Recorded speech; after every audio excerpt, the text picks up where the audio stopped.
Welcome to I news. Petrol diesel ధరలు భారత్ లో ఇతర దేశాలతో పోలిస్తే తక్కువగానే ఉన్నాయని తరచూ చెబుతుంటారు. కానీ అసలు ప్రశ్న ధర ఎంత అన్నది కాదు, మన ఆదాయంతో పోలిస్తే ఆ ధర ఎంత భారంగా పడుతోంది అన్నది. తాజాగా వెలువడిన ఒక నివేదిక ఇప్పుడు ఇదే అంశంపై చర్చకు దారితీసింది.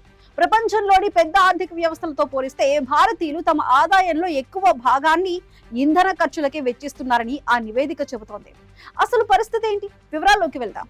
ప్రపంచంలోని టాప్ 10 ఆర్థిక వ్యవస్థల దేశాలను పరిశీలించిన ఒక విశ్లేషణలో భారతదేశంలో ఇంధనం సాధారణ ప్రజలకు అత్యంత తక్కువ అందుబాటులో ఉందని వెల్లడైంది.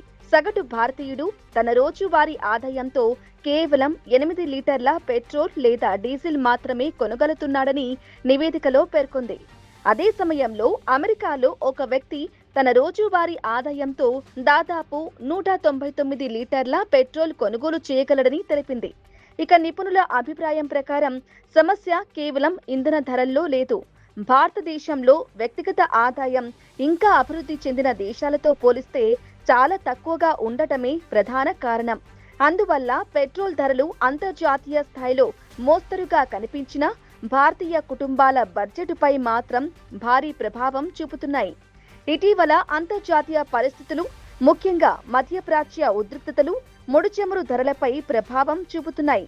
ఇంధన ధరలు పెరగటం వల్ల రవాణా ఖర్చులు, నిత్యావసర వస్తువుల ధరలు కూడా పెరిగే అవకాశం ఉందని ఆర్థిక నిపుణులు హెచ్చరిస్తున్నారు.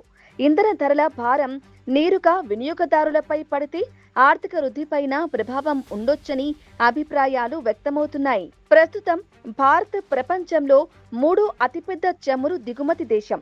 అందువల్ల అంతర్జాతీయ మార్కెట్లో చమురు ధరల్లో జరిగే మార్పులు నేరుగా దేశ ఆర్థిక వ్యవస్థను ప్రభావితం చేస్తాయి. ఈ నేపథ్యంలో ఇంధన ధరలు, ప్రజల ఆదాయ స్థాయిలు, పన్నుల విధానం వంటి అంశాలపై మళ్లీ చర్చ మొదలైంది.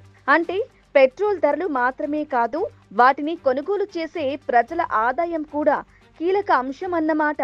మరి భారత్లో ఇంధన భారం తగ్గాలంటే ధరలు తగ్గాలా లేక ప్రజల ఆదాయం పెరగాలా? మీ అభిప్రాయాన్ని కామెంట్ చేయండి.